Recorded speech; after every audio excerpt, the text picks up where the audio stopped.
Hey, episode 155. We made a podcast. Portuguese. 655. Got it wrong again 3 years in a row. This dude, remedial Portuguese. I think I got the first 10 right, though. Definitely didn't. Episode 155, we made a podcast. We made a podcast.com at we made a podcast. Man, we got a lot to talk about today. It's what's today? Today is June 3rd, and there's a lot going on in the world, man. It is to say the least. There's a lot going on. Man, I guess I should have looked up the date. Anybody that's listening to this, I'm sure that you know. Recently, there was a police officer murder of one George Floyd, and there's been worldwide protests behind that. And today we're going to talk about that. Maybe we'll talk about like what we've done potentially, Caesar and I. Also want to get into what some of the players and different soccer media outlets have talked about. And then after we talk about that for probably a long time, a little bit of soccer stuff about the German Women's League, NWSL coming back. Maybe we'll talk some shit about Messi, talk about the Icardi PSG transfer. And I did watch a little bit of Bundesliga action this weekend. I did watch one of the worst games I've ever seen. Schalke. It was so bad. I watched Schalke versus Werder Bremen just to do a Weston Makonnen tracker. It was so bad. But maybe we'll get to that later. But Caesar, I want to start off. Should we start off with MLS? No, we won't do that. I just want to read some of the players' reactions to everything. There's been a lot of players coming out talking about things. So I'm going to try to do this really quick before we get into some other stuff. DeAndre Yedlin, one of your former favorite players, who is only 26, is like unbelievable. I like him. I don't have a problem with Yedlin. And you've been hating on him recently. Didn't you call him the worst transfer, or was that me? No, that was you. I didn't. Maybe I call him the best transfer. I like him. I still pick him on FIFA. I like him. No, stop it. Good cheap a fullback on FIFA. Get the hell out of Newcastle, homie. Time to move on. Wait, no, maybe you should stay. They got money now. Maybe you should stay. Well, the sale hasn't gone through yet, but he said on Twitter a couple days ago, he said, a couple days after George Floyd's death, my grandfather texted me and told me he's glad that I'm not living in the U.S. right now because he would fear for my life as a young black man. As days have passed, this text from my grandfather has not been able to leave my mind. Speaking of his grandfather, he said that he was born in 1946, lived through the civil rights movement, lived through some terribly racist time in U.S. history, and now 70 years later, he still fears for the life of his black grandchild in the country where he and his grandchildren in the country where he and his grandchild were born in the country his grandchild represents when he plays for the United States, in the country his grandchild represents when he's playing in England. He says some more stuff, but I'm going to skip some of that. He says, in no way are we asking Black lives to matter more than white lives. All we're asking is we are seen as equal, as more than 3/5 of a man as humans. My heart goes out in solidarity to George Floyd and his family and all the countless number of victims that have had their lives taken at the hands of meaningless police brutality. Paul Pogba and Marcus Rashford also came out. Marcus Rashford said recently, I know you guys haven't heard from me in a few days. This is posted on Twitter and Instagram. He said, I've been trying to process what's going on in the world. He said, at a time when I've been asking people to come together, work together, and be united, we appear more divided than ever. People are hurting and people need answers. Black lives matter. Black culture matters. Black communities matter. We matter. Paul Pogba said, during the past few days, I have thought a lot about how to express my feelings about what happened in Minneapolis. It's kind of cool that he wrote Minneapolis. Like now you're afraid. That is quite the word to say if you're from Europe. Like, I wonder if he's ever been there. Like, I kind of doubt it. Like, that's kind of cool he said that, like, Minneapolis. Yeah. No, he might be a Prince fan. Yeah, right? Yeah, maybe. He said, I felt anger, pity, hatred, indignation. He didn't just say America. He said Minneapolis, by the way. Yes. We just said that. He said, I felt anger, pity, hatred, indignation, pain, sadness. Sadness for George and all Black people who suffer from racism every day, whether in football, at work, at school, anywhere. This has to stop once and for all, not tomorrow or the next day. It has to end today. Violent acts of racism can no longer be tolerated. I can't tolerate, I won't tolerate, we won't tolerate. Racism is ignorance. Love is intelligence. We also saw the Liverpool. They like took a knee in practice. Jordan Henderson and Virgil van Dijk, they both tweeted that picture. Jadon Sancho wrote "Justice for George Floyd" under his shirt when he scored the hat trick on Sunday. Weston Makonnen also had an armband that said, I think it said "Justice for George Floyd." David Beckham also said, "My heart goes out to George's family, and I stand in solidarity with the Black community and millions of others across the world who are outraged by these events. It's heartbreaking to see that in 2020 this is still happening." I guess who cares about that?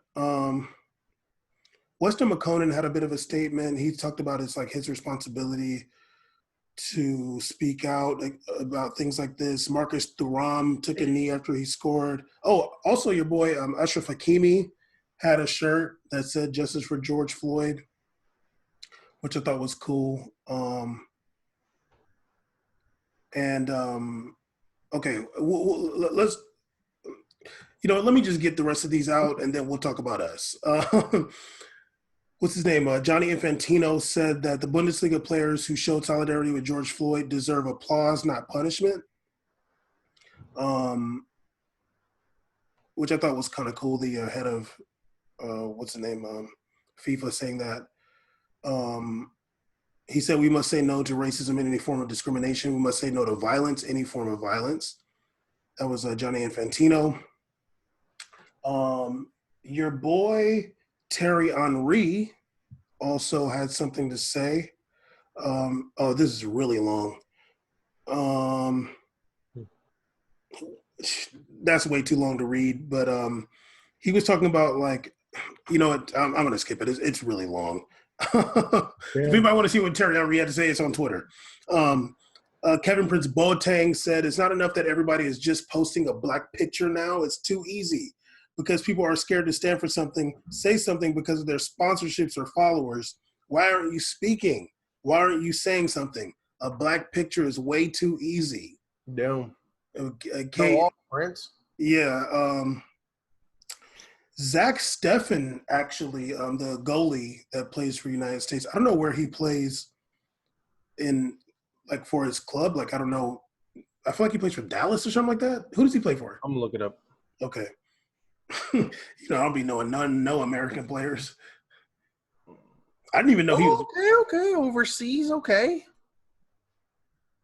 He plays for Fortuna Dusseldorf. Okay, I think that's in Bundesliga too. It is. It's in. Yeah. No, they're just 16th in the division. Okay. I'm gonna keep it very real. I had no idea he was Black. What? You did. I didn't. You just don't remember his face. I mean, he's definitely 1,000% Black. Well, yeah, I mean, you were saying other people that were more of a reach than him. Well, I just didn't know he was Black. I'm not trying to take it away from him. You were going to take it away from him. I see what you're doing. I'm going to take it away from you. Zach Steffen said, if I'm going to wear the U.S. flag, I need to know that it stands for something worth defending. I need to know that my country supports Black lives, that our leaders see us, that they hear us. I am proud to defend my nation. All I ask is that my nation also defends me. Sorry, buddy.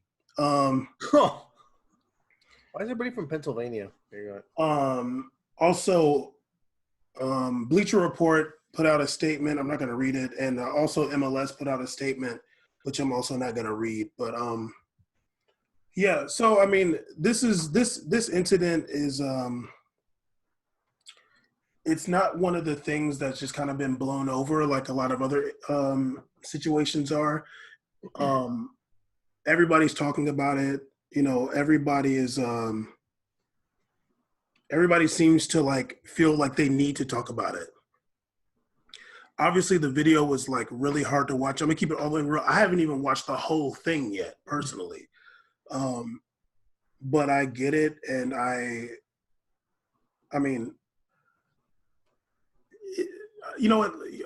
See, let's just start with this. Like, go. I don't know how real you're trying to get with this, like how deep you're trying to go, because I want to ask you how you felt when you saw the video, but I don't know if that's too much. That's kind of a lot. Well, But okay. Well, okay. How about not that question? Really, like how have you felt since seeing the video?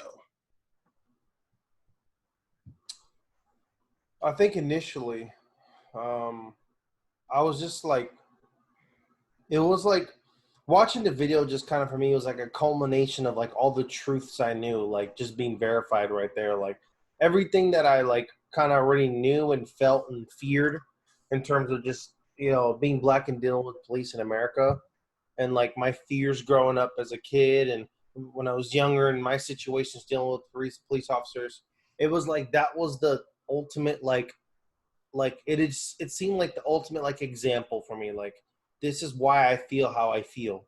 This is why like I fear what I fear. Like that video is like that's what I'm talking about. Like that is like I can't watch that video and be like I can't watch that video and be like that can never be me. No, quite the opposite actually. Like even yesterday returning from soccer, like I'm exiting the freeway and I'm like driving home and then right when I make a left on Belfast, down the street they have all the cop cars lined up to block Lakewood Mall. And I'm thinking to myself, like, man, like though all those guys could like that could be happening to me if I just went that way. Like that's what I think.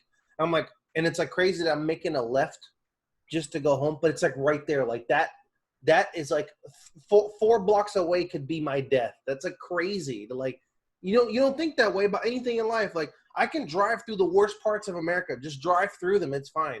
But if I drive through that road right now, I could literally die. So, and it's not because of like, it's because of something that I myself as a taxpayer provide money for protection. That's a service that's supposed to be for the people. So my initial was just like, I was sad. I was hurt. I was angry. Like I just was out. It was like, for me, like I was just over it. So days passed, from the protests to now, and just seeing. I guess the best reaction is after Black Tuesday.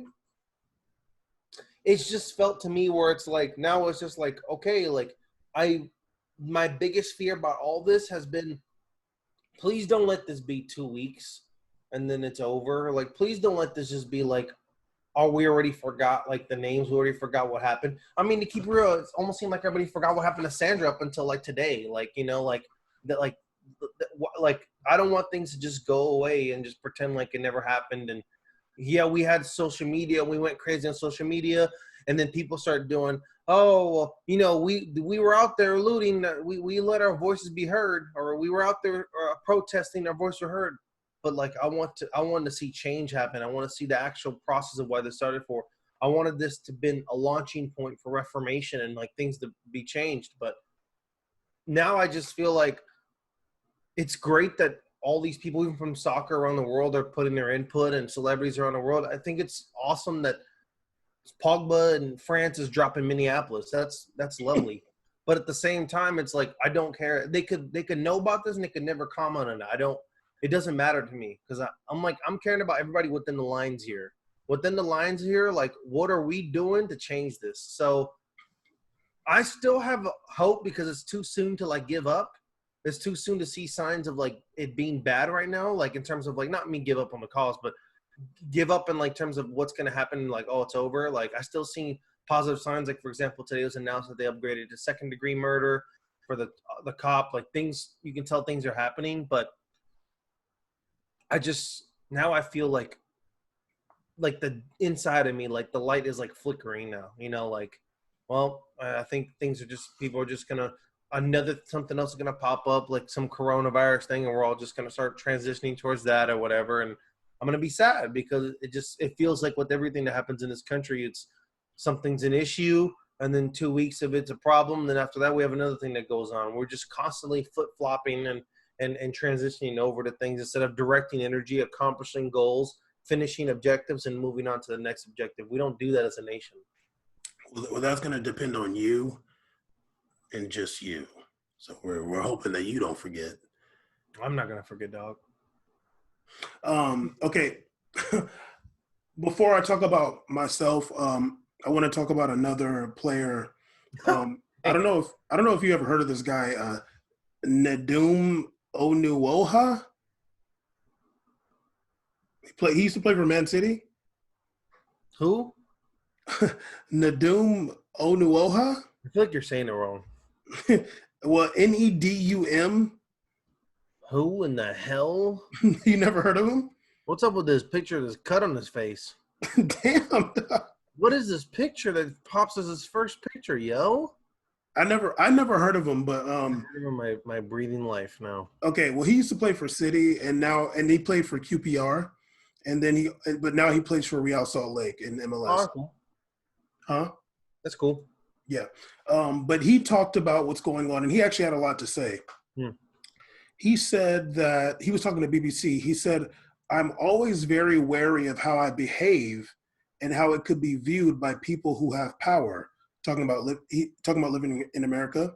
He said, "For me personally, overall, I don't like to say it, but I have a fear and distrust towards police." He said, when asked about the protesters, he said, "It's emotional. It's something that is overdue, to be honest. There's been a big wave of energy towards this. There's been a lot of talk about George Floyd. These issues have been around for decades." He said, "People have been trying to make noise. I have been trying to say things, but it gets pushed away for too long. Enough is enough. What gives me strength is that it's not just Black people who are protesting now." He said the change will come, but within that, there are so many nuanced things within the protests. For example, a lot of Black people are scared to do what some of the white people are doing to the police. He said it's crazy to see, but it's very necessary. I'm not going to say to them that they shouldn't do anything because they haven't been heard for this long, so let them be heard now. He said, damn, he's going hard, actually. He said that he basically talking about the gun laws in the United States. He said, I have loved living in this country, but there's another side of it. In the UK, I'm more comfortable because if something happens, it probably will not be deadly. But over here, because of their rights, it's more common that altercations become deadly. I'm always very aware of that whenever I go around anywhere. I'm comfortable, but when it comes to any kind of brutality, if it's from the police, if they read me the wrong way, then my life could be taken. Basically saying what you were just saying. Yeah. I feel that every single day, it is not just me, but everybody else as well. He said, I'm not trying to be overly critical to the police. There are plenty of good police officers out there. But sometimes I feel like people put police on a pedestal and make them seem superhuman. But the fact is over here, they are just people from society with a badge and a gun and a lot of power. He said, if you worry about the man next door, why would you not worry about the person patrolling the streets who now has more power, more guns with the same views? He said, I never go out and feel 100% safe. God damn, dog. I mean, damn, dog, you might be kind of overdoing it. Might get released. Might get deported. It might be over for you, Chief. Can't be talking like that in Utah. Yeah, and so he plays for MLS and for Real Salt Lake right now. And I also want to point out the video that was done on the MLS YouTube channel. I think we talked about it briefly, but there's I guess Charlie Davies, Andrew Wiebe, and another guy named David. I don't know his last name. they do like they do a like a podcast on MLS channel. I mean, Caesar's not paying attention to me, but it's okay. So they did one. Don't try to pretend now you're looking up. Don't try to do that. Just go ahead and just send your text and not pay attention. You got caught. It's okay. They did a video called "Why We All Have a Responsibility to Confront Racism." Black Lives Matter. The thumbnail picture had Black Lives Matter on there. It was about a 30-minute or so show they did. Charlie Davies is the only Black person on the show. I'm not saying that in a critical way. I'm just like mentioning that. Andrew Wiebe starts off talking about Black Lives Matter and talking about George Floyd, Ahmaud Arbery, Breonna Taylor. He kind of started off basically like showing like he was upset about what's going on. And I think he's in California. Charlie Davies is in Boston, or I'm sorry, in Massachusetts. And I don't know where the other guy was. The other guy didn't really talk that much. But it was interesting to hear what Charlie Davies was saying about racism and stuff. I was mostly watching it.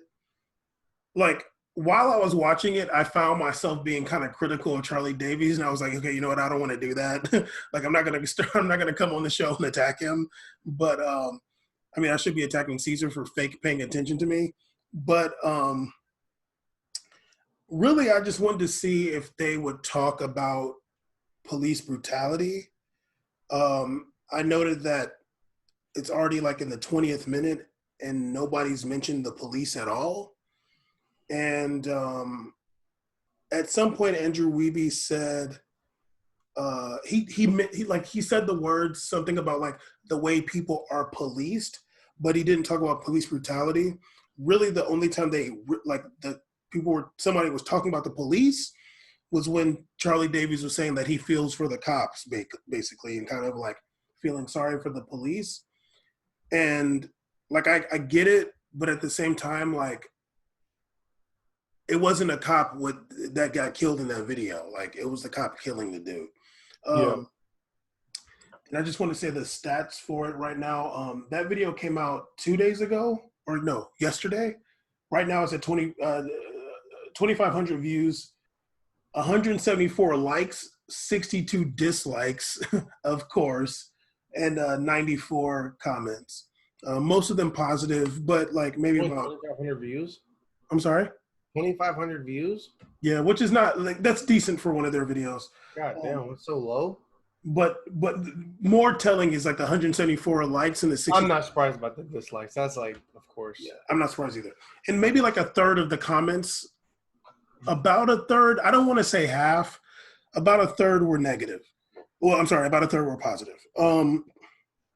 So I mentioned that to say that I think part of the major frustration is just like having to continue to see these videos of police killing people. And I used to like pay attention to police brutality videos a lot. And like at this point, I'm never shocked, like ever.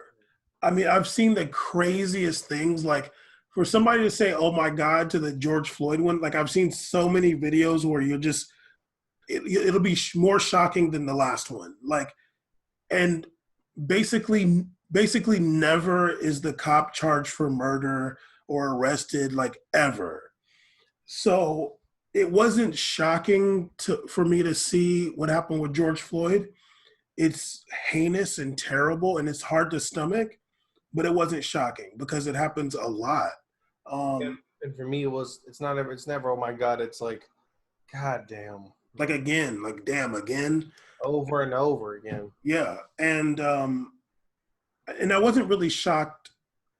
I mean, I'm not shocked by the protests or like people rioting or looting or whatever. I'm not shocked by that either. It's like, for me, it seems like the obvious thing for people to do after seeing something like that. But you know, my like minor frustration is like, I just hope the focus remains on the culture of policing.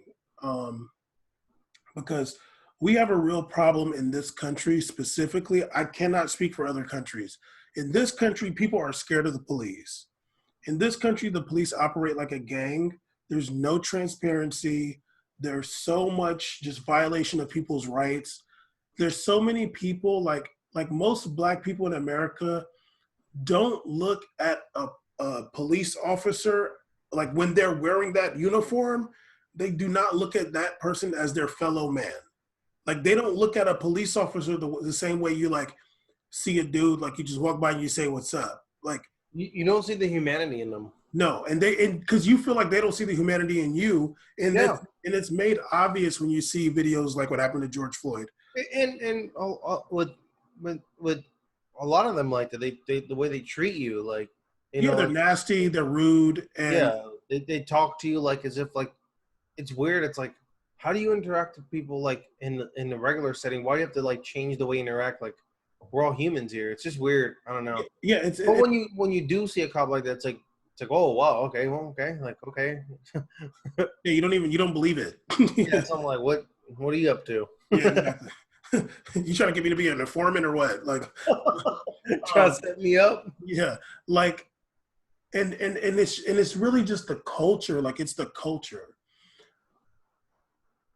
Like that's the thing that has to be reformed. And I know there are ways to do it. I know ways that can happen. I'm not going to get into all that, but it's got to happen because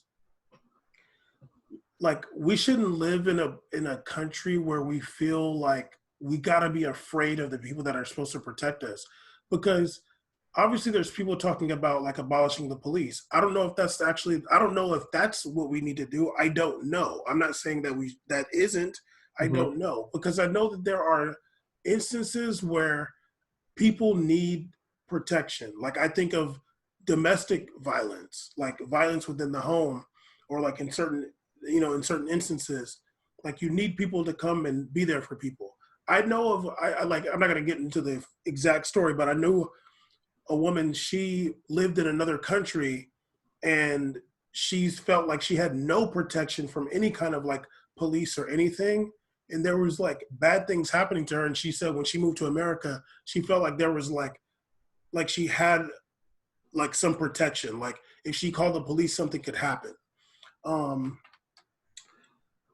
So Caesar and I, well, can I expose you or what? Go ahead. Caesar went to his first protest on Saturday. He got there, then he ran. I'm just joking. So what was that experience? Because I really haven't talked about.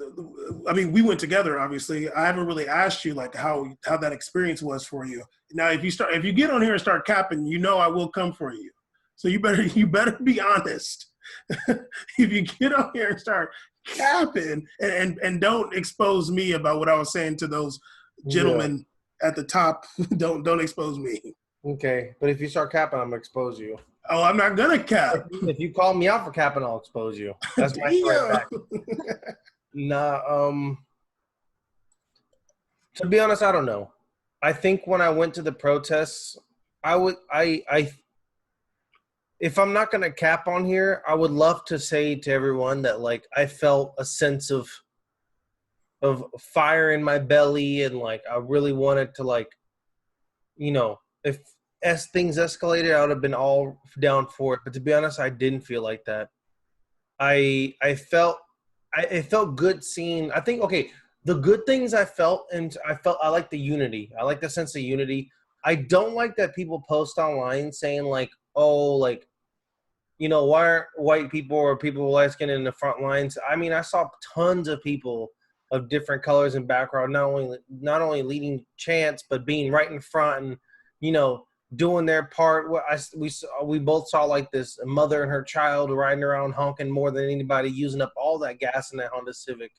And it wasn't even about race in that moment. Like she just wanted to stand up for other people, and that's so selfless. She's standing up for herself too. Because because yes, Black Lives Matter, but we're also talking about the police department and how they're violent they are, and she was out there going hard, and I appreciated seeing things like that. And I like seeing everybody come together, do the same thing. Like when the most emotional moment for me was everybody got on one knee. Like that was an emotional moment for me. Like that was crazy to see that. But I don't know. I don't know if as myself, like as a person, like I just think we're all constructed differently. And there's different things that like fuel my fire to act and react. And that kind of setting, I think I just learned more about myself in terms of how I feel in crowds of people.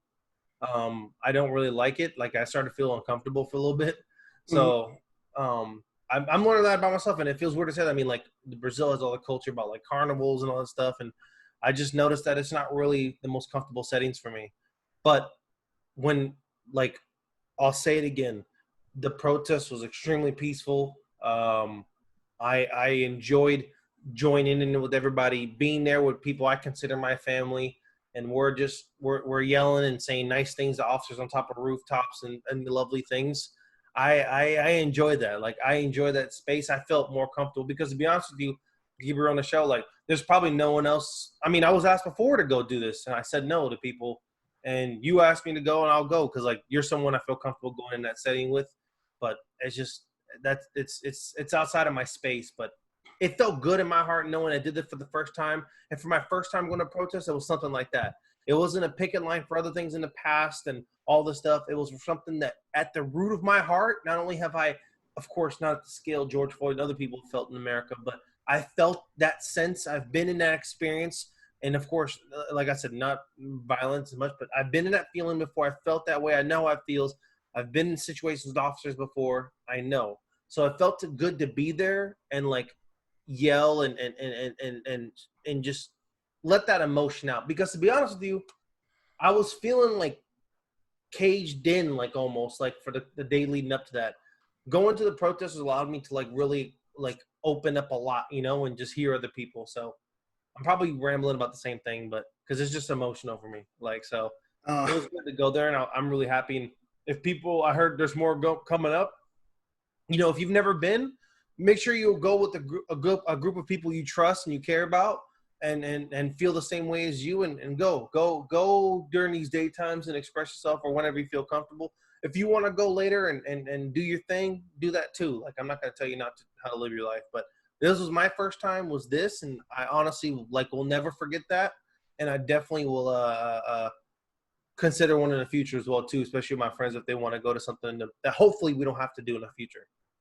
I mean, it seems like what you're saying though is that like, and I'm in no way am I being critical about this. Like, you're not really the protest guy, is what you're saying. No, like I said, I think everybody's fabric is different, and I I just don't feel that comfortable in those settings. I Yeah, I feel mean, yeah, that's normal. in my whole life I've always felt like very aware of what's behind me and around me. I've always kind of been that guy, and it's such a congregation of people. And then also like just to keep it all the way real here, across the street, I'm like looking at like the officers, and like those are like literally like some of my biggest. Those people are like over there when they turn up, it's like the scariest thing in the world to me. So it's like because what they can cause to this area. So I'm like, this is like at any moment. Like when I'm seeing somebody like cross the street to like go instigate, I'm like, please God don't. Like, please, like I'm so down to just keep screaming from here. I don't want to go over there and put the sign in his face, please. Like, I mean, but then when we did the laps though, I was trying to test myself. I was like, I kind of want to go that way. Like I want to see how far I can go. And for me, it was like a big milestone for me. But we did. We made a left. I was like, oh, okay, woo. I mean, yes, I've been to clubs and bars with you. You're just tense the whole time. I'm like, talk, relax, man. It's really weird. I don't know.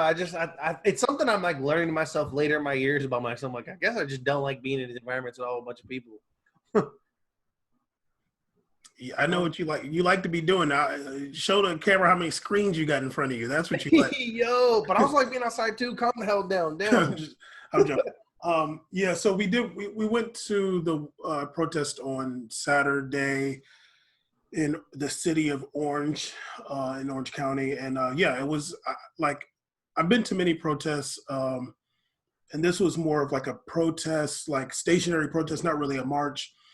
Caesar's also not listening to me again, but But okay. yeah, yes, calling you out now. Don't. It sounds so bad on audio, but go ahead. Huh? Excuse me? Sounds so bad people listening to the show, but go ahead. Well, You just then know why this don't you? for YouTube video viewers? Go ahead, though. Go Yeah, off. but why? Why don't you just pay attention to me then? I ask you the same thing when you do it. Go ahead. No, I'm doing it actually, but it was like I didn't know what to expect because the only other protest I've been to there, it was four of us, but it was a great turnout. There was hundreds of people. It was very peaceful. Obviously, like it was, you know, we had a lot of people with us, and like people I had to look out for. But like if it was just me and you, like we could have interacted with everybody, and it would have True. been like even more of an amazing experience Oh because yeah. because we couldn't really do that. Like we had to be more like we couldn't really like talk to everybody there, and we're Which kind I'd of have been down to do. yeah. I mean, and it's always like that's always one of the fun things to do at a protest is like get to meet other people, you know. But then after that, I went to another protest in Fullerton, and the environment was a lot different, and it was When I was like, I think I'm just gonna go home. yeah. Although I didn't expect it to be like that, like definitely the cops came out in all the riot gear and all these weapons, The and only reason I wasn't surprised, I'm like, there's like notorious history of Fullerton police kind of get going off on people. yeah, they did kill Kelly Thomas. Yeah, they brought a tank out and they had the tear gas guns and they had the pepper spray bullet paintball guns and they had automatic rifles and batons and literally nothing happened. And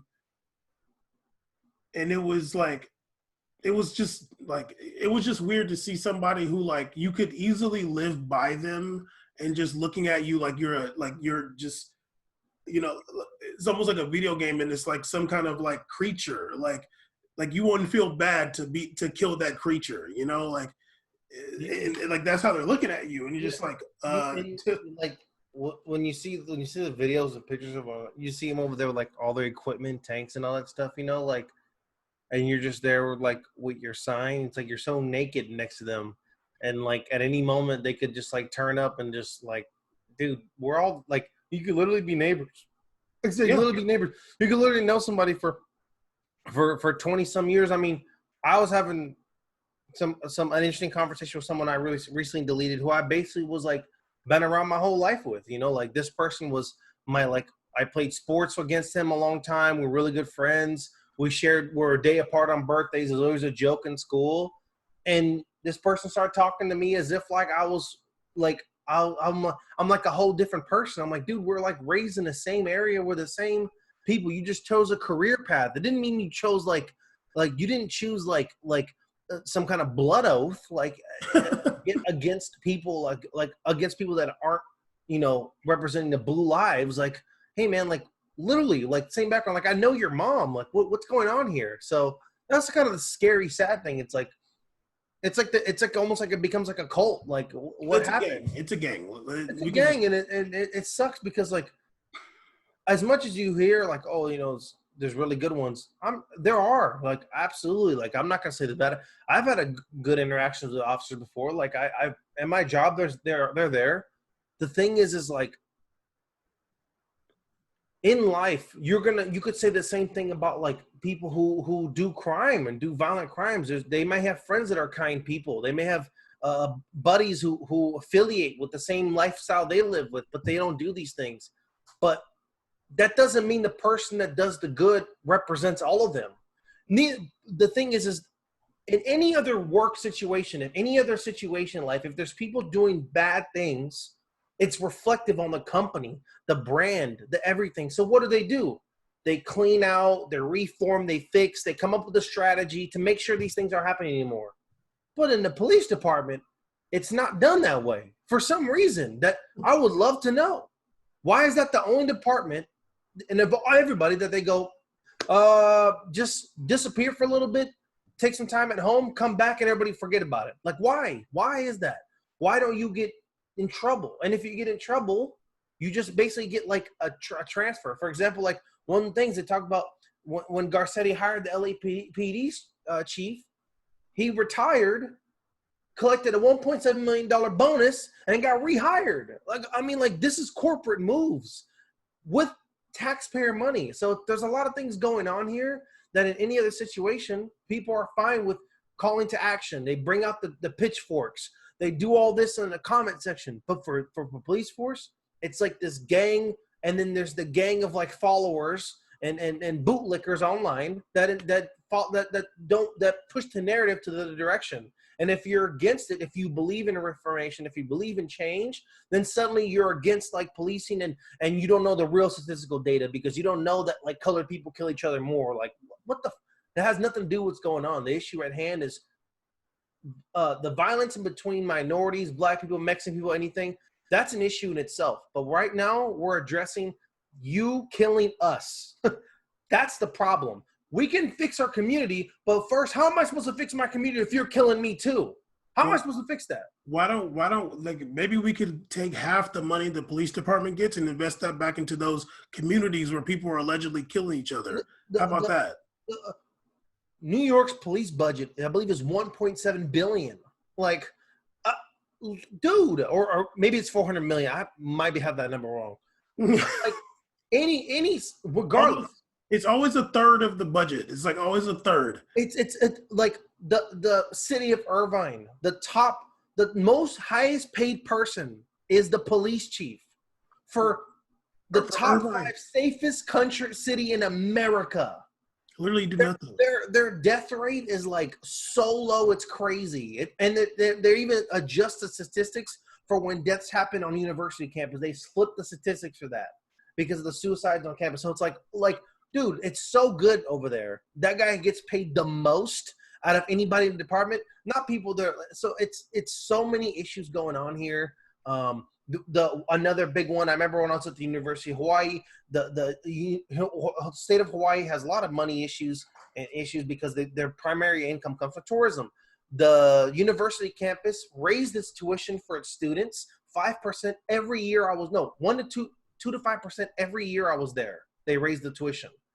During that time, instead of investing the money towards what they said was going to be towards maybe reforming the library, fixing things going on campus, they bought 5 brand new Dodge Charger vehicles for a campus that extends only 3 blocks. Why on God's earth you needed to buy 5 Camaros when everybody's riding around in mopeds and walking around?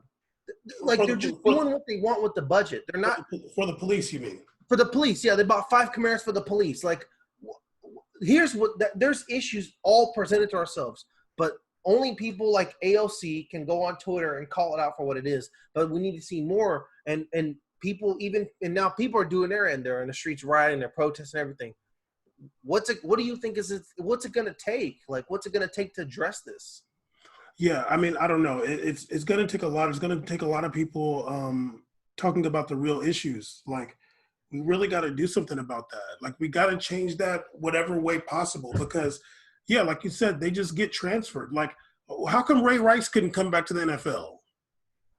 Like, and I'm obviously not caping for Ray Rice, but Ray Rice stole on his girlfriend at the time. It was terrible.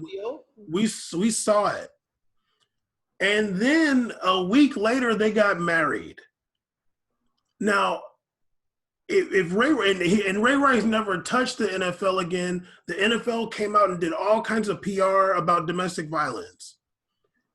So many police officers, the dude that killed Eric Garner, 5 years for him to get fired. It took 5 years. He stayed on the force for 5 years, making close to $120K a year, 5 years. And in those 5 years, he was able to collect his full pension now. Full pension too. Yeah. They probably kept him on so he can get his pension it can be basically retired and basically make $60,000 a year in retirement chilling. Exactly. So it doesn't make any accountability. It doesn't make any sense for this institution to be able to operate that way when most police officers retire without ever making a felony arrest. Like most of the time they're just driving around. Like, it ain't that crazy of a job. It's not so dangerous, dude. There's depictions that we see in movies and Yeah, generalities that people talk about the lifestyle. I've known officers who literally have never even shot at something. Like never pulled their gun out. no. But then you get these crazy roid rage cops that want to pull their gun out for anything and just pull it out. And like, I've seen so many videos where a dude is sitting in his car and is like, why the hell did you pull me over? Like, tell me why you pulled me over. And the cop just pulls the gun out. And he's like, what the hell, man? The last time I even got this emotional from the George thing was when we watched Fruitvale Station. Yeah, Oscar Grant. Like that was the last time I like felt that like level of emotion high up, because like that one was back because the movie was talking about his whole lifestyle leading up to the moment. You're like, dude, like this is too raw. Like this is so in my face right now, you know, like a whole build up, and like it just kind of like you can't expect people to believe that what they're doing is their best. They're putting their lives on the line. All that is irrelevant if you're in a department and a system that has no accountability. There's no punitive damages. There's nothing. Like you literally join in and you become a free spirit wielding a gun, and that's not fair. That's not what it's about. That police officer that shot and killed Oscar Grant said that he pulled the gun on accident. He meant to pull the taser while Oscar Grant was on the ground. In cuffs. In cuffs. On the ground. And he was sentenced to 2 years and did about a year. So, and then, I mean, there's a million. I'm not going to say, I'll start rambling them off, but there's no accountability. And like, I think it comes a point in time, like, and going back to George Floyd, that police officer did that and he effectively got away with it. Yeah. Like effectively, because it took some days for him to get arrested. It took people rioting and protesting for him to get arrested. 5 days of rioting. It took, I believe, 48 states had recorded riots. Yeah, or protests. 49. Protests. 49 states. The only one I didn't see recorded protests over was Alaska. So 49 states had protests going on. 49 states for 5 days. That's millions and millions of people took to hit the street for a dude to get a charge and then just to get elevated one level. So that's what it took. You're telling me it takes the entire nation and all these people that feel so bad for these businesses. It took all these businesses to take this damage for us to just get a proper, somewhat of a charge on an officer for a video evidence of someone getting killed under his knee. Like you can't tell me that something that can't be done needs to be done. You can't say that we need to change it. You have to. The proof is in the pudding. That's right there. Like, there's no situation where somebody tells you I can't breathe and you don't stop what you're doing. Unless your intent is to murder them. We all used to play fight when we were kids. Like, I'm thinking about like when I was a kid in Virginia. We would play fight and we'll do stuff. As soon as somebody starts saying I can't breathe, you let them up. Well, me and Hardy used to play fight when we were younger, all the time in the pool. As soon as one person starts tapping, let him go. Like, yeah, you can't breathe. You let kill him. Yeah. Even when you watch a violent ass sport like MMA, when someone starts tapping because they're being submitted under someone's arm, it's over. They can't breathe. It's done. Caesar, you already did your MMA talk show with Hardy. That's on YouTube. Don't try to infiltrate. That's a choke. You know. Stupid. No, but like you know what I mean. Like, but yeah, when there's it's even annoying that you have a judicial system where they talk about is there intent to murder? I mean, you put your knee on someone's neck. They say they can't breathe. They pass out. Their lip turns blue. They're dead, and you're still on their neck. I believe that is the intent to murder. And there's a video of 3 people, of 2 other officers holding his hip and his leg, another officer there. Where's the subduing? He's dead. He's in handcuffs, man. He's in handcuffs on the ground flat. He's dead. And then there's video of him also getting beat in the back of the cruiser. He's dead. How in the hell? I mean, okay. Yeah. Sorry, buddy. We're going to go off. Hopefully, you mean we're gonna go off the air? Yeah, I know. Hopefully, I'm happy to see a lot of players and people talking about it. I hope they talk about the culture of police. Like that's the thing we need to talk about. That's And why I like what the Real Anoha, right? Anoha or something like that whatever his name is, yeah. said. I like what he said because it's directed towards how he feels, not even as an American, how he feels working in America, Yeah. has a working visa to play for a team in America, and he has fear for the cops here. Like that's the discussion. The discussion is not like he doesn't feel this way because of the skin color living in America. It's associated with the police officers here. And that's the focus. Like, yes, the discussion is about us. Look at this podcast. It's a black-owned show. There's 2 black people talking on here. The thing is, though, we could go even longer about how we feel in society and our culture in general. We're from 2 different sides of the world, and we both black. We talk about all that.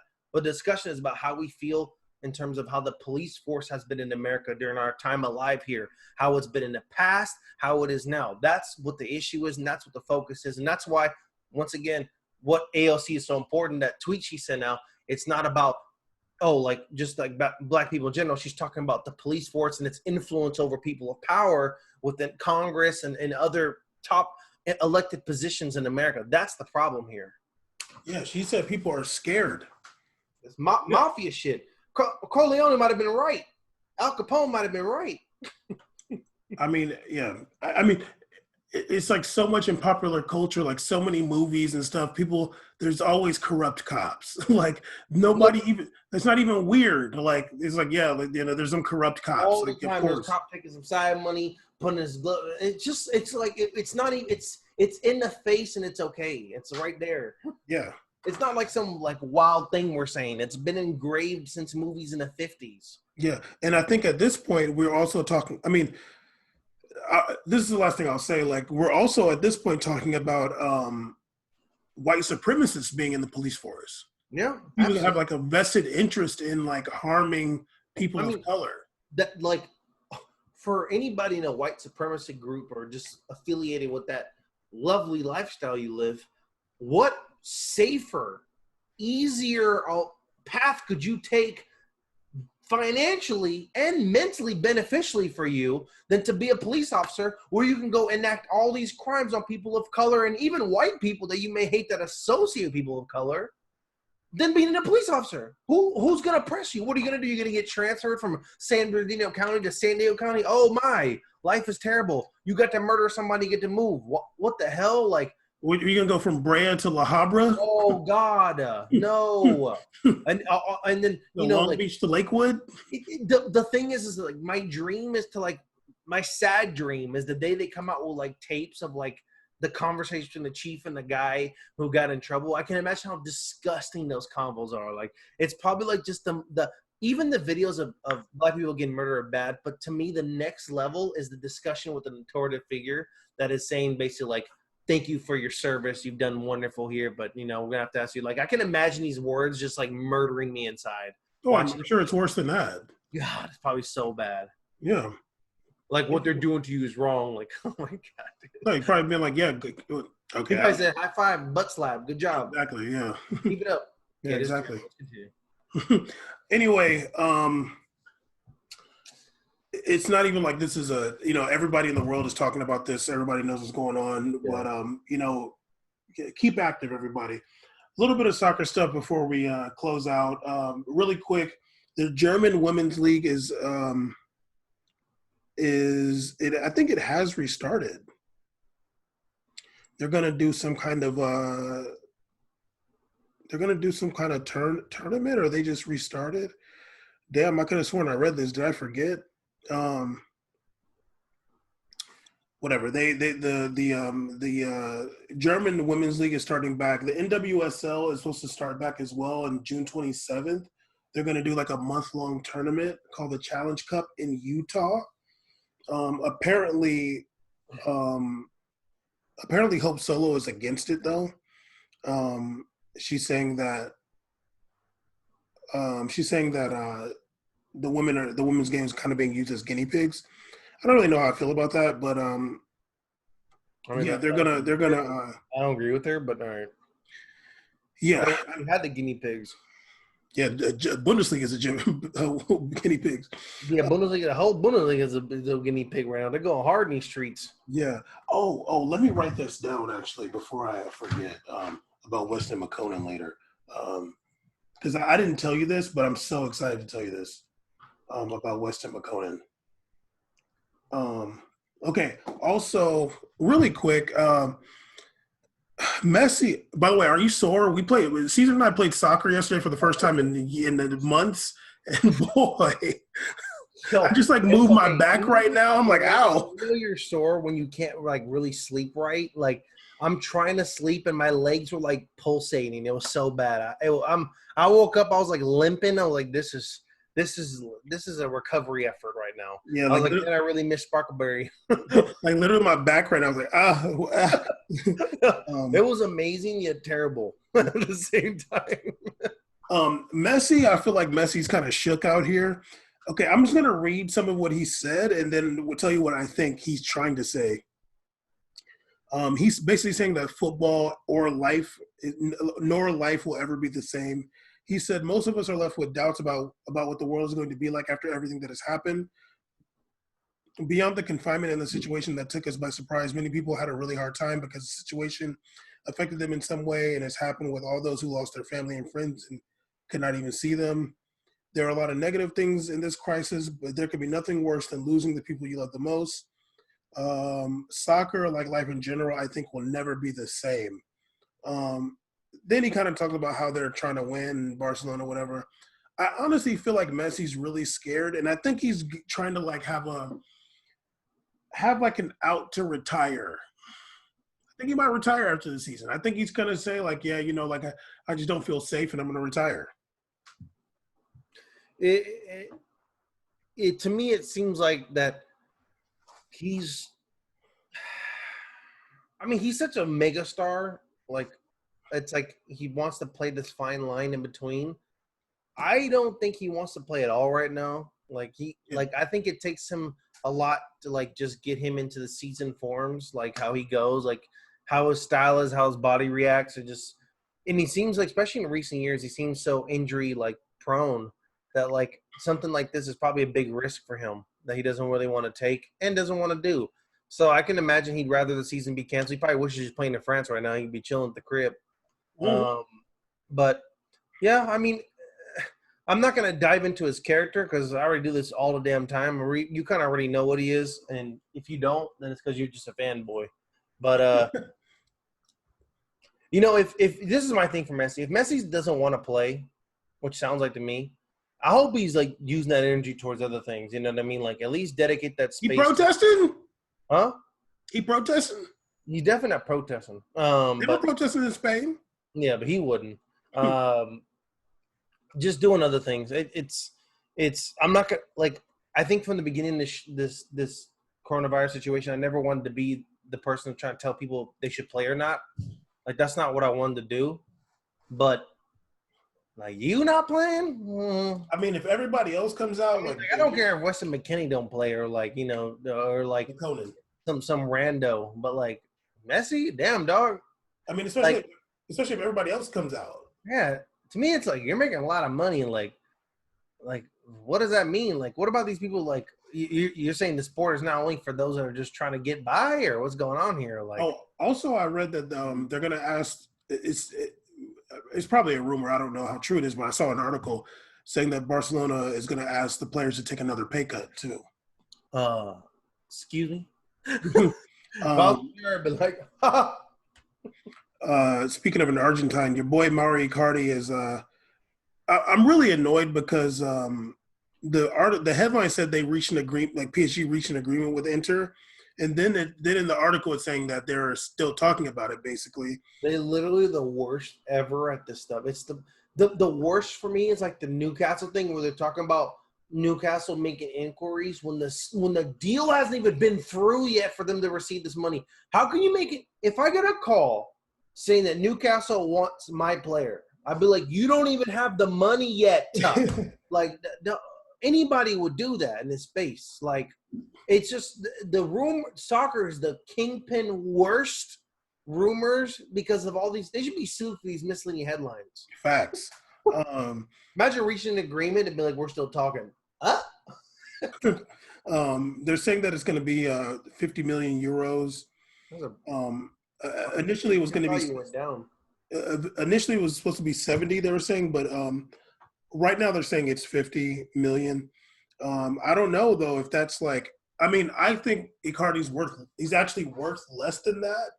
But I mean, for sure he's worth less than that. But like, he's not worth less than 50. No, absolutely. Because you know why? Also, he's not an Argentina star. Yeah, but 50 million is not star money. Why do you think that's star money? 50 million's a lot, dude. It's not star money.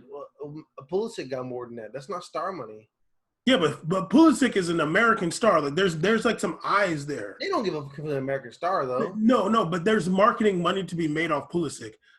Mauro Icardi went from Inter, and he was a star at Inter, but he's not even a star for Argentina. Like he's not a big name for Argentina. So it's not like. I mean, in the soccer space, 15 million is not really a lot. That's like, especially for a name, like a name player, that's not a lot. Like in that space, no. I mean, I'll say just because he's a center forward, but I did watch him not run one time this whole season. He got some goals, but like. I did watch him not run. Yeah. Like, I've never seen him full sprint in my life. I'll tell you that much. Like literally, I've seen him stand around and score goals, but whatever. I don't know if that's just a sign of things to come. There has been a lot of talk about the transfer window after this pandemic, and I do think it's going to be affected a lot. Me too, actually. But we'll see. PSG definitely still got screwed though. You know what's crazy? It makes you think about teams that like the only teams that really benefit big time in this situation are teams that have like the same like 80% roster over the years. Like those teams are still fine, you know, like those teams that were like trying to that made a lot of moves to try to get new people and all this. They're kind of really suffering right now because it's like either the players are too fresh or the window's kind of weird. Like it's probably really hard for those teams that are like trying to make stuff happen. But a team that's had a solid foundation for all, like a Real Madrid or like Atletico, that had like a lot of the same amount of players. Even Barcelona for a while now, like they seem to be okay in this situation. Well, Barcelona's suffering. They just spent a lot of money on Dembele, Coutinho. The biggest Griezmann. The biggest issue one is Coutinho. That one's really rough. Yeah, and Griezmann too. That didn't work out. But yeah, I can see players. Griezmann's still there playing, but like Dembele has been playing. Like he can only probably get loaned out because no one's gonna pay full wage for him right now. And then Coutinho, Byron was like, hell no, I'm not paying no 130 million for him. Why would I do that for? There's literally no cam in the world that's worth that. like I would rather go pick up that Japanese cam off Porto than use Coutinho right now all day. Yeah. I think it's Nagawa. I forgot. Okay, and last but not least, your boy Weston Makonnen. I watched one of the worst games I've ever seen in my life. Schalke versus Werder Bremen. Good Lord, you're watching some rough Bundesliga action right now. I only did it for a Makonnen tracker. I was like, you know what? Like, let me try to redeem him after that bad game against BVB. He had a better game, but Werder Bremen's so bad. but they beat Schalke though. Okay. What? Schalke was parking the bus so hard, and they were so bad. I can't watch Schalke play. It's so rough. I'm literally watching the match. Weston Makonnen's first touch of the ball. First touch. His first time touching the ball. I noticed at 7 minutes, I was like, damn, dog, this dude has not touched the ball yet. I'm like, literally first time was 11:42. 11:42? And it was like a little header pass because like the ball was in there and he like headed it to somebody. His first actual touch with his foot was 14:24. Madness. That was the first time he touched the ball with his foot. He's not like a defender. He's a midfielder. Yeah, dog. He's not a striker just being isolated. He's a midfielder. And he's a defensive midfielder. Defensive. So it's like, dog, the ball should be up in that sauce midfielding. The ball should be coming to you a lot. That's insane. There's no way. That's literally bananas. insane. His first half, I put two positive plays, three negative. One of them was a yellow card. In the second half, uh he was playing good in the beginning of the second half. He had two positive plays, but then he fouled a dude, and could have really got a second yellow there. Um, and then he made like one positive play right after that. He was kind of mad, but then he got subbed out in the 55th minute. um, what's the name? Now this is he had a little interview whenever you're back with me. He had a little interview on BN with I think her name is Kaylin Kyle. I saw the interview. You watched it? Yeah. Okay, well, I would think if you watched it, something stuck out for you, which stuck out for me, which blew my mind. This dude said he does not watch soccer. Yeah, I thought I was pretty like literally like when you had made, I think you made, did you make that comment? Like, where'd you make that comment? Was it in the notes or just on a message? That he doesn't watch soccer? No, we were on the phone. I remember I watched the interview with her and I was like, he was like showing his like fitness area, whatever, all that stuff. When he made that comment, I was like, well, okay, and, so. And the thing is this, like, sorry, I'll let you go off too, but hold on. Because, like, well, okay, but Caesar, I feel like you weren't like, maybe you were like kind of watching, but I don't know if you were like paying attention all the way. Listen, this is the issue for me. So I don't have an issue with an athlete saying I don't watch the sport if they're one of the best in the world. That's different for me. When it's like, let's say LeBron or Ronaldo or Messi, I'm like, there's something different to that. Like they're just built different. Their mentality's different. If they have all the skill set, like Ronaldo, he has all the skill set. There's no real reason. The world is probably just too much for him. The whole soccer world. When you're Weston, Makonnen, you gotta watch the sport, dog. Okay. You need to watch, draw inspiration, learn some new stuff, because it's not like what you're doing has been the fabric of success to be the best. That's what it is. Well, it was interesting because like when I heard it, okay, so she asked him, she was like, oh, like you played against like what was it like to play against Holland, because they just played BVB, like, you know, because basically saying, you know, he's like a budding star, blah blah blah, and he was like, well, I don't watch soccer, so like I haven't like seen much about him except for like clips on Instagram. And I was like, okay, interesting. Okay. All right. But the reason why I had to mention it, like had to talk about this, is because he doubled down. He said it again later. He was like, I forgot what she asked him then, but he was like, well, like I said, I don't watch soccer, so blah, blah, blah. I'm like, okay, so not only are you saying you don't watch soccer, like personally, but now it's pretty obvious that you also don't watch film. So, like, I don't know who the hell this coach is or what the hell's going on, but remember, I used to ask that before. Do soccer players watch film? Because it doesn't seem like the way how bad defenders are, it doesn't seem like they watch film. I have seen players watch film, like personally. Like I would see like they would show Neymar watching film on like on the plane sometimes. Like I know players personally watch film, but it doesn't seem like every coach institutes a watching a film to get to know their opponent. It's more surprising that a German team wouldn't do that too. Like a very successful German team, like. I mean, this dude literally was like, I don't watch soccer. Like, he never even watches film. And I'm like, that's unbelievable to me. I couldn't even imagine myself even making it that far without studying my opponents. And it's unbelievable. He should have been like, it was nice to play against him because I had just been watching so much of him.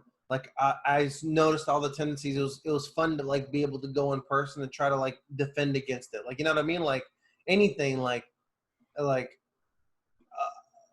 do you even know what foot he uses? Like, you don't know? You don't know if he's left or right footed? Like, you don't know what his favorite run is, like what his favorite move is, if he has his back to the goal, what he likes to do first.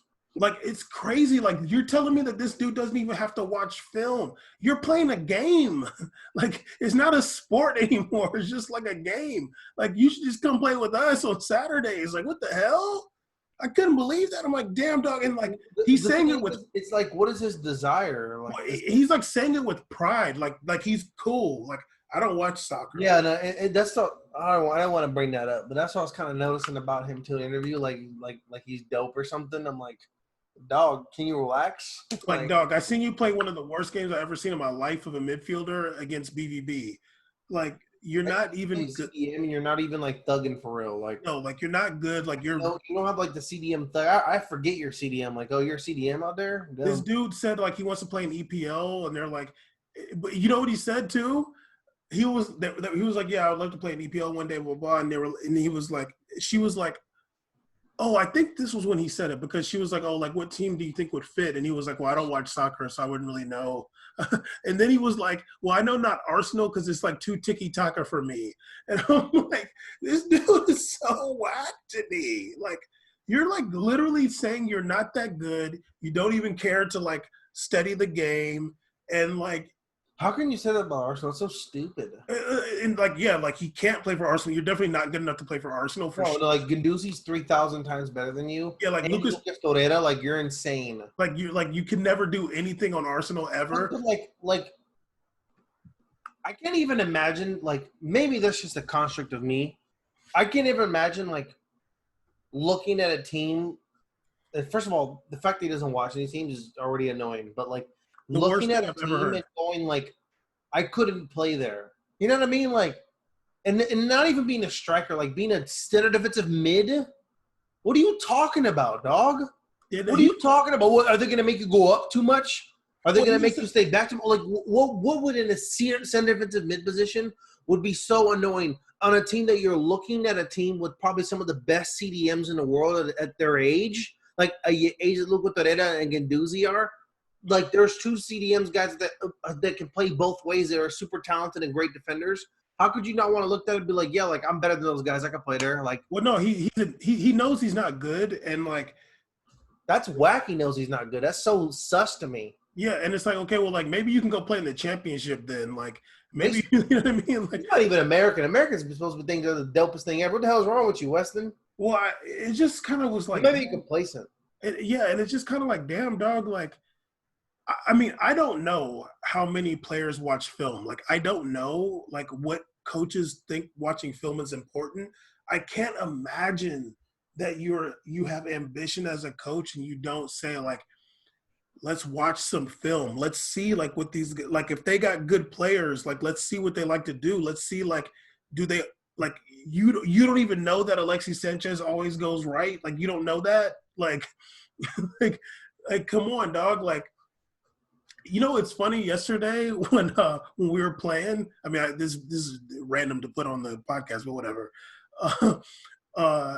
There was like a play when I was defending against the guy. What's his name? Craig, the little fast little one. I don't know his name. Yeah, I think it's Craig. He's a baller. Yeah. And like I kind of squared him up like the way that I know how to defend. And he was like, oh, that was like, he was like, I like the way you like did that. Like the way you kind of like squared me up. He's like, soccer defenders like never do that. And I was like, well, that's because I played cornerback. Like I know how to get in front of you at least so you can't get to where you got to go. You know, like, is this what's going on in soccer? Are these dudes that bad? Like, it's so basic. Yeah, soccer defending is terrible. It's insane. Is it because there's a culture of not watching film in soccer? I think there's just a general lack of knowledge of, like, spacing, defensive awareness, that, like, I think that we kind of – it's so common in terms of the space of American football being the biggest sport in America here. Or basketball, too, because it's kind of basketball. Yeah, exactly. You could do the same type of scoring up. I'll never forget 2002 World Cup when USA played Portugal. The Brazilian commentator, I'll never forget this in my life, was like tripping at how America was defending. Like they're like, wow, like why are they so close to the players? It's like they're playing like basketball defense. like, and it was a good point. Like I remember years later, I like watched it again. Like the American players were damn near like man-to-man marking everybody. And it was no, of course they didn't win, and they ended up making it to their farthest ever, which is I think it was first round of the whatever the knockout stages. But like, think about that. Like, there wasn't like the American mindset in soccer has always been already so many steps behind what soccer is already in defending. Like worldwide soccer defending was bad from the day you started watching. 2015, the day you started watching. And even before that, you're like, this is what the hell are they doing out there? Why is there someone who's renowned for going left? Why are you sitting on the right side of his body? I don't understand why you're not going. Why are you allowing him to go to his strength? Even since I was 10 years old and I first started playing aggressive, serious basketball on the court, the first thing people like Chris or anybody would say was like, he's weak on his left, or he can't do this, he can't. That's a call out loud. And you sit with that and you walk home and you go, I can't have this. I can't. Caesar, even if you don't even know it about a dude, like if you saw him shoot right-handed, you'll just say, hey, he can't go left. Like you'll just do that. Yeah, like or like you see someone and then they just did an amazing drive-in after that. They're just shooting 3 3-pointers in a row and they're breaking them. You're like, cool, I want them to shoot those all day because that I'm not going to let them get these easy buckets. And it's like, you don't want to have the mentality in soccer. Why would I want to keep giving Messi the inside penalty lane? I'm not going to give him that. If he wants to get that, he needs to break me off to get there. He's going to have to nutmeg me every time. He's going to have to nutmeg me. Just make me a highlight before I give you that lane. Yeah. And you know, because of your cornerback, how to set your body with the amount of space to allow someone to dribble, but the dribbling they do is only going to be in the side you choose to give them. And that's infuriating. So someone who, like our buddy Craig, is only left-footed, his mindset is like, oh, like, what do I do in this space? Like, this is so awkward for me. Like, I'm here, like, in between. Like, it's more decision-making. But that's the key of it. Like, just the fact that you have to take an extra 2 seconds or 1 second to think about a change, you already won because I'm at the palm of your hand. And even when it comes to spacing, like there's a lot of space. So the ball is the damage more than the person. You're more concerned about the person passing it farther than them dribbling farther. Yeah, passing is the lane that you want to. You always like to focus on the passing. Passing lane is huge. So it's like what? Like so, like for me, it's just obvious that if I'm in front of this person, I don't need to be up on them. I need to more so be kind of aware of what's behind me and not let them get an easy pass right behind me. Like where their eyes are going, I'm trying to be like, okay, let me try to make that first easy pass not easy. I don't understand how the hell these people don't get it, dude. They don't. The day that like that investment changes, like America is the country that can do that. We have the up on it. Like we have so many collegiate football and professional sports coaches that have just such esteem that any kind of DB or anybody just be put in that space and they would just do wonders for a team out here. They would do wonders just as like a building ground. Like all you need to do is go out to Germany and be like, look, Makonnen, why'd you go there? Just stay right there. Oh, why? Because the pass is there. So He's gonna go, I don't know. I don't watch the sport. I didn't know he'd go there. And he'd be like, well, I don't even watch soccer. Pow! I'm not gonna lie though. If I ever just thinking, if I ever told my coach I don't watch basketball, he would have slapped the hell out of me. Yo, it reminded me That's crazy. It reminded me of one time I was watching an interview with Marshall Faulk, and he was talking about when he went to the Rams, like when he got traded to the Rams, like his first season, the Rams were garbage, and he was like, yeah, like I went, like we had our first meeting, and he's like, I'm the only one there with a notebook, and he's like, what the hell? Like y'all don't care about winning? Like y'all ain't concerned about getting better? Like how are you gonna learn if you don't take notes? Like how are you gonna get better at soccer if you don't watch it? How are you gonna learn how to be better if you don't watch the people you're going up against? The Last Dance, Michael Jordan talked about, he was the only one that paid attention in that first 88 year in the Bulls when they would just do like cocaine and party or whatever. Yeah. He was shocked that he was like the only one that was like doing stuff he learned from Dean Smith at UNC, like taking notes, like watching every single game beforehand, coming to practice 30 minutes early, leaving. Like he's like, I was the only one that had procedures. Like he's like, people say what he's like, I just did the same thing I did from the rookie year to today. I didn't do anything other than change it and make things better. I didn't just like get complacent. But I think that's what happens. I think there's some sort of like anxiety that builds to some players that watch, and they're just like mad either something like that they're not in the same space that the players are, or maybe even Weston Makonnen feels like, oh, you know, there should be more. I don't know what's going on in his headspace, but his approach shouldn't be, I don't watch the sport. His approach should be, I don't watch the sport for entertainment. I watch the sport because it's my profession. Like if he's feeling annoyed because people see it as entertainment, then treat it like your job.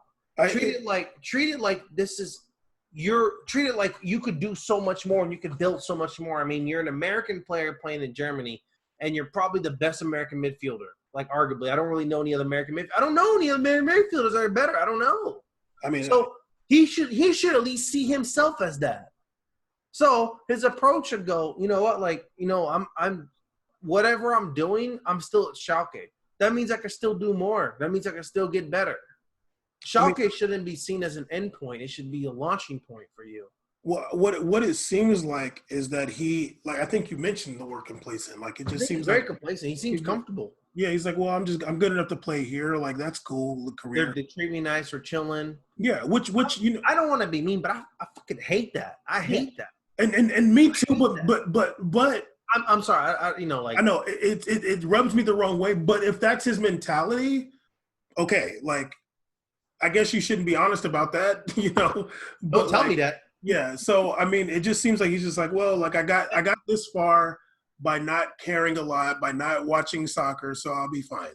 And at the very least, though, if he feels like this is his Maui or his whatever, this is a spot to kick it and puts his feet up, at least do it for your teammates. You know, there's people there for the club that's paying you. There's people with goals and aspirations there. You may be complacent here, but the club may not be complacent where they are. So, you know, like, adhere to those standards at least. And you know what could happen? Because there is a player who went on to win EPL 2 seasons in a row, went on to win the World Cup. This dude was unknown, came from Caen in France, ended up at Leicester. Nobody knew. I'm sure that the person who was the CDM at Leicester was chilling. Oh, it'll be fine. This fool and N'Golo Kante showed up. Nobody ever heard this little short dude. Came in there balling and took that guy's position and then went on to be one of the world's best. And I don't know who that guy was, but he never had to be begging for a start after Kante showed up. The same thing could happen to Weston Makonnen. They could get some random French dude, just random. Anywhere, any player, any country. Some random dude can show up, or some random German player just be like, yo, dude, like, this guy's like, he's kicking it. Yeah, like, what? Like, I can do that. All the guy has to do is run a little bit harder than him, pass a little bit better than him, defend a lot better than him, and all of a sudden, boom, guess what, buddy? You're going to be rotating in Pokal Cups now. All of a sudden, you're going to be kicking in the Pokal. You're not going to be kicking in the league. Same thing happened with your boy Pulisic, too, at BVB. Pulisic and at Chelsea. Yeah, I would like to see him at BVB. I mean, America talked about him like he was the next Messiah. That doesn't matter over there. That doesn't matter what America thinks about you. It doesn't matter that he could have been a star in Sri Lanka. They don't give a damn. Out here in these streets in Dortmund, you better bring the A game. You better put them stats up, because these 4 goals, 3 assists ain't gonna get you this position for long. Someone like Jadon Sancho come around and have a more sauce than you, and all of a sudden, look at him now. And you know, Jadon's homeboys back in Brixton or whatever, like, damn, dog, you gonna let an American you gonna let an American start over you, homie? Damn. He's like, okay, I gotta step my game up. He'd be like, hey, not today, B. Yeah. This for the country. This for the queen right here. Literally, that's what's going to end up happening to Weston Makonnen, and he's going to be right back in MLS. Man, what you're saying is like not even wild. It's a fundamental of sport. It's competition. That's why me and you get rubbed the wrong way from that, because that's the people we see that I know I can surpass, and people that that like that get eaten up alive by the system because they're complacent. When you join a team or anything, you just become in a situation. Let's say if you're talking about younger, let's say your JV just came to varsity. You look at people ahead of you and you see people chilling. You go, okay, that's funny. Go ahead and chill, because I'm gonna go just as hard now, because I don't want to just look. I don't want to get your position. I want to look way better than you when I'm in your position too. Absolutely. So I as funny as this to joke around about how lazy I am, I definitely would never be that. Like that could never be me though. No, like that could never be me. Like yeah, like it's just not in the fabric of like professional sports. Like for me, like there's no way. No, you got to that point, and it's like you're really out here acting like you're cool because you are complacent. I don't know. We've probably been talking for like 3 hours, so Sorry. I don't know. What time does it say on there? I don't got a clock, but I'm over it. It's too much. I think I'm starting to take out my rage on Weston now. Yeah, that's how I'm feeling too. I'm like, let me chill. I was like, hey, my bad, dog. I'm not saying my bad. I saw his gamer chair. You keep playing Apex, or what the hell you doing, homie? I'm not saying my bad. He earned it, but anyway. That interview was like, okay, man. All right, superstar. The neck chain go off. Yeah, he just better hope no random French midfielders show up on that team. He gonna be playing right back. He gonna be playing right in Pennsylvania after this. He gonna be playing right for Columbus Crew. They're gonna be like, oh yeah, we're starting Sacramento, Weston Makonnen. Oh no! Tonight, Cincinnati's captain Weston Makonnen.